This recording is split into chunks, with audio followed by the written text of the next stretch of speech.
मित्रों जय गुरुदेव। आपनु स्वागत है आपनी चेनल एमजे ऑन एज्युकेशन में। आज આપણે ફ્લુઇડ મિકેનિક્સના છઠ્ઠા ભાગની વાત કરીએ। જે ઓબ્જેક્ટિવ્સ છે એ લેસન 1 થી 5 એટલે કે આપણા આગળના 5 વિડીયોને સંલગ્ન છે। આગળના 5 વિડીયો જોવા અને વધુ વિડીયોની માહિતી આપમેળે મેળવવા માટે અમારી ચેનલને સબસ્ક્રાઇબ જરૂરથી કરજો। तो शुरू करिए। आज આપણે ऑब्जेक्टिव शीखता पहला बे वस्तुનું खास ध्यान रखिए कि જ્યારે પણ ऑब्जेक्टिव करिए तैयार ए समये આપણે पहला थियरी અને एग्जाम्पल्सना जे सूत्रों છે એનું खास तैयारी કરી લઈએ। અને બીજું જ્યારે પણ તૈયારી કરવા બેસીએ એટલે એક સંલગ્ન ટોપિક સાથે તૈયારી કરીએ જેથી આપણને ऑब्जेक्टिव समझवा अने लांबा समय सुधी याद रखवा सरल रहे। जेम के आज आपणे शरूआतना 5 लेक्चरना उपरना ज ऑब्जेक्टिवनी चर्चा करीए छीए। आ रीते बीजा विडियोमां पण आपणे बीजा ऑब्जेक्टिवनी जेम जेम टॉपिक जशे एम चर्चा करता रहीशुं अने तमे पण तैयारी करता रहेजो। जनरली टेक्निकल फील्डना मिकेनिकल विषय, मिकेनिकल एंजीनियरिंग, सिविल एंजीनियरिंग में जो टेक्निकल एग्जामों लेवाय छे सरकारी के प्राइवेट कोईपण जगह तमे इंटरव्यू बेस जाओ तो पण तमने आवा प्रश्नों पूछी शके छे। जेना बेजिक केटलाक प्रश्नोनी आपणे आजे चर्चा करीए। आपणो पहलो प्रश्न छे mass per unit volume of liquid at standard temperature and pressure is called. 4 option आपेला छे। जनरली 4 ऑप्शन में क्वेश्चन पूछाता होय छे। मास पर यूनिट वॉल्यूम दळ एकम कदना पदार्थना दळने आपणे घनता कहेता हता। ए ज रीते मास पर यूनिट वॉल्यूम एटले के मास डेन्सिटी। आपणो जवाब थाय मास डेन्सिटी। आपणो जवाब थाय mass density. Volume per unit mass of liquid is called specific volume. आ पण आपणे स्पेसिफिक वॉल्यूमनी व्याख्या छे जेनो जवाब थाय बी यस। एटले के जनरली शरूआतना जे क्वेश्चन है ये व्याख्याना उपरथी है એટલે વ્યાખ્યાઓ તમે સમજ્યા હશો તો આસાનીથી જવાબ આપી શકશો। એના પછી ત્રીજો પ્રશ્ન છે weight per unit volume of liquid at standard temperature and pressure. Weight per volume જો માસ પર વોલ્યુમ હોય તો ઘનતા, વેઇટ પર વોલ્યુમ એટલે કે સ્પેસિફિક વેઇટ। एना पछी चौथो क्वेश्चन है स्पेसिफिक वेट ऑफ वॉटर। तो आपणे केटलीक फिक्स वेल्यू याद राखवानी आपणे बात करी हती। जो डेन्सिटी ऑफ वॉटर कहीए तो 1000 kg पर मीटर क्यूब है। पण ए ज रीते जो स्पेसिफिक वेटनी बात करिए तो W = रो इंटू जी। डेन्सिटी 1000 अने जीनु मूल्य 9.81 एटले डेन्सिटीનું मूल्य थाय 9.81 न्यूटन प्रति मीटर क्यूब। तो ए रीते आपणा ऑप्शनना त्रणेय जवाब साचा थाय छे। एटले के दरेकमां फक्त metre cube, cube, kilo newton आवा फेरफार करेला छे जे आपणे आगळना विडियोमां चर्चा करी हती। तो आनो जवाब थशे D any one of above. कोईपण एक लई शकाय। ना पछी पांचमो question the ratio of specific weight of liquid to the specific weight of pure water. Pure water ने आपणे स्टांडर्ड तरीके लीधेलू है।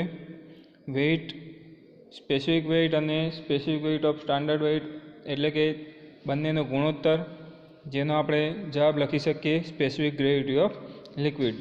जो आनी जग्याए डेन्सिटी होय मास डेन्सिटी और मास डेन्सिटी ऑफ वॉटरनो रेशियो तो पण आ जवाब लखी शकाय। बे घनतानो गुणोत्तर एटले के एनो एकम अथवा बे स्पेसिफिक वेटनो गुणोत्तर एटले के एनो एकम थशे नहीं। जे आपणो छठ्ठो क्वेश्चन है the specific gravity has no unit जेनो मूल्य थाय ए एग्री कारण के स्पेसिफिक ग्रेविटीनो कोई एकम थशे नहीं। The specific gravity of water is taken as आगळ चर्चा थई गई 1 केम तो 1000/1000, ડેન્સિટી ઓફ વોટર 1000 લઈએ, સ્ટાન્ડર્ડ ફ્લુઇડ તરીકે પણ વોટર છે એટલે કે 1000/1000 વેલ્યુ આવશે 1. 8મો ક્વેશ્ચન છે specific weight of sea water is blank that of pure water. Specific weight sea વોટરનું પ્યોર વોટરથી વધારે જ હોય, કારણ કે સી વોટરમાં કેટલીક અશુદ્ધિઓ રહેલી હોય છે જેના લીધે એનું વેઇટ વધી જાય. વેઇટ વધી જાય એટલે એનું સ્પેસિફિક વેઇટનું મૂલ્ય પણ વધી જાય. એટલે સી વોટરની સ્પેસિફિક વેઇટનું મૂલ્ય હંમેશા પ્યોર વોટરથી વધારે હશે. આથી એનો જવાબ થાય બી, મોર ધેન. એના પછી 9મો question, the density of liquid in kg/m³ is numerically equal to specific gravity.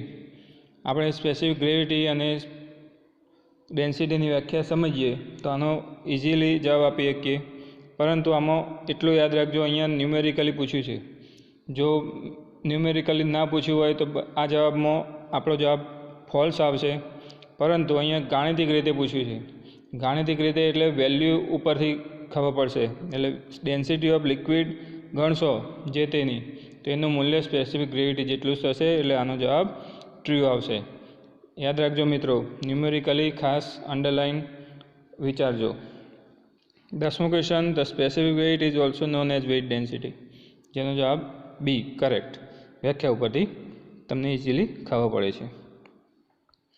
The property of liquid which offers resistance to the movement of one layer to the another layer of liquid.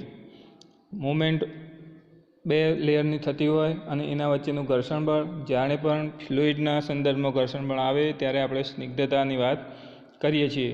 સ્નિગ્ધતાને ઇંગ્લિશમાં viscosity કહે છે. તો આ પ્રશ્નનો જવાબ થાય D, viscosity.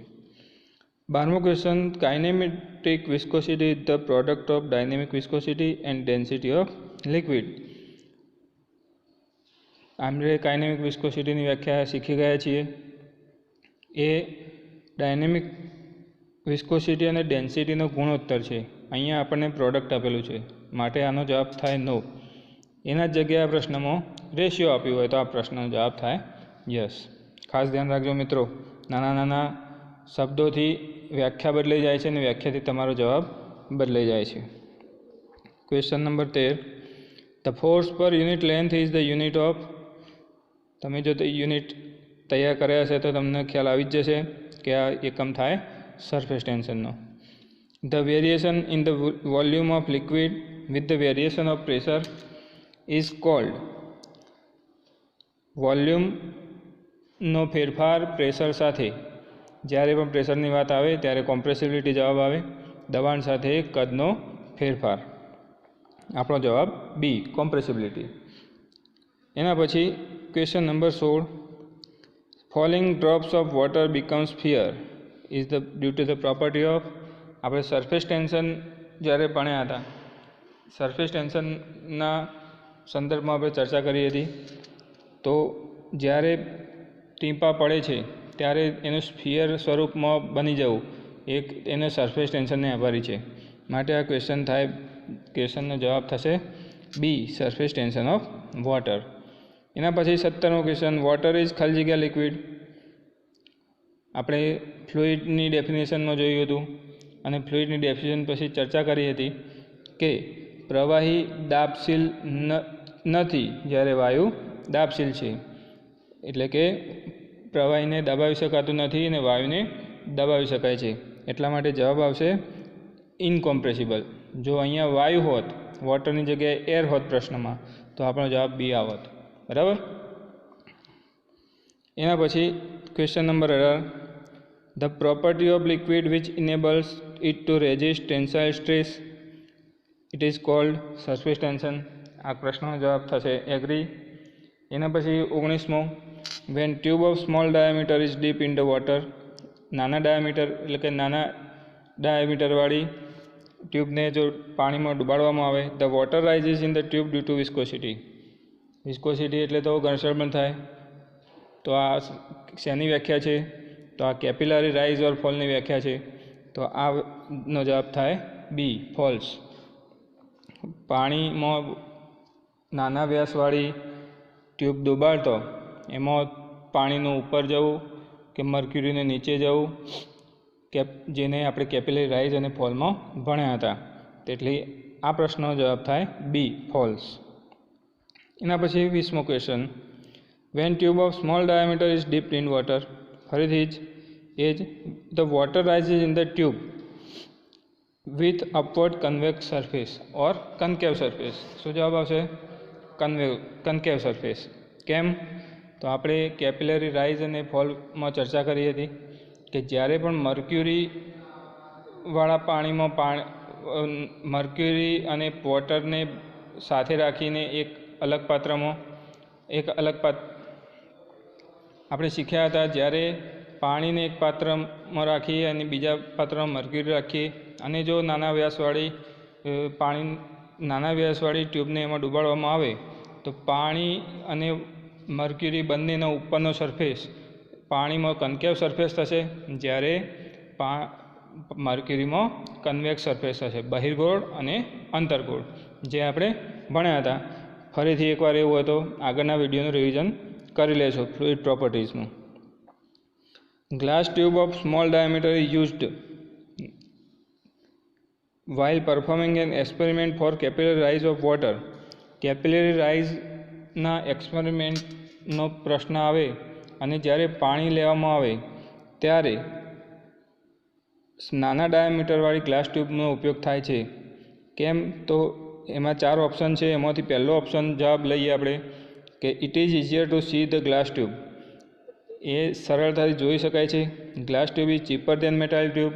બંનેના ભાવમાં ડિફરન્સ છે. It is not possible to conduct this experiment with any other tube.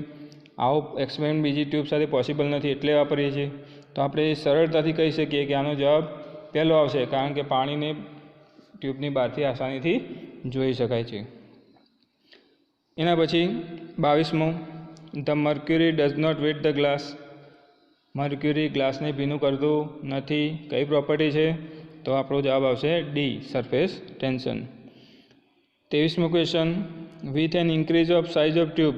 જો ટ્યુબની સાઇઝ ઇન્ક્રીઝ કરવામાં આવે તો રાઇઝ ઓર ડિપ્રેશનમાં શું તફાવત પડશે? Rise of depression of liquid in the tube due to surface tension.